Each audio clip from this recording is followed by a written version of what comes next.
Round number 8 na. At ito, touch jab. At Barrera na abuelo. Manny Pacquiao for combination by Manny Pacquiao. Yun. Ganda na sikot sa katawan. Palitan ang dalawa. Malaman si Pacquiao na tama na naman bago Pacquiao. Kombinasyon ng katawan ng bawi ni Manny Pacquiao. Oh! At Barrera.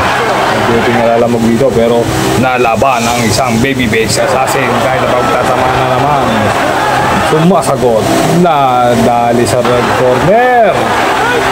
Oh, hindi mawat. Oh, sikot sa katawan. At kombinasyon kay Pacquiao. Pinutugan mo ka.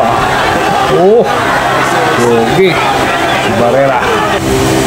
At ito, nabueno si Pacquiao. Katawan, hindi tumama. Nabuelo talaga ang Manny Pacquiao dito. Gusto talaga kumulekta ng mga lalakas. Nadali ng mukha na naman si Barrera dito. Ilalab. Round number 9 of the action. Barrera.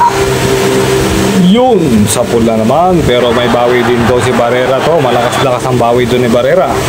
Yun, kombinasyon na naman kay Pacquiao. Bawi ka agad. Yo.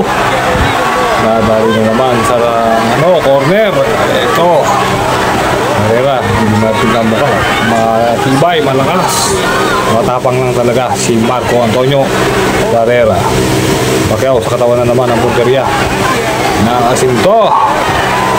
Ito, Manny Pacquiao. Babuelo na naman ang Japan. 1, 2, 3 combination. Barrera sa katawan. At wala, pagod na ang isang assassin. Nadali pa si Pacquiao doon. Free throw. At syempre, bawas pundosyon. Talagang wala kay Barrera yung mga ganyan. Okay. -1. Nalaban mga kababayan ang laban ni Pacquiao at Barrera. Ang ganda ng patama. Kaliwa ni Pacquiao. Ayos talaga. May bikod pa. Ay, nagyakapan pa. At eto, tignan natin ang laban na ito. Kusang round number 10 na. Binigwasan na si Pacquiao kay Barrera dito.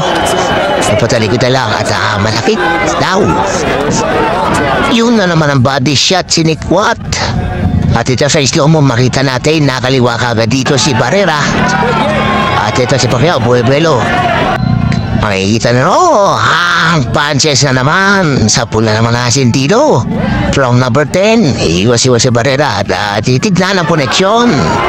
Body shot pa. Ulo, katawan. Udega sa mukha. Dito si Barrera. Kinamahan na naman sa mukha.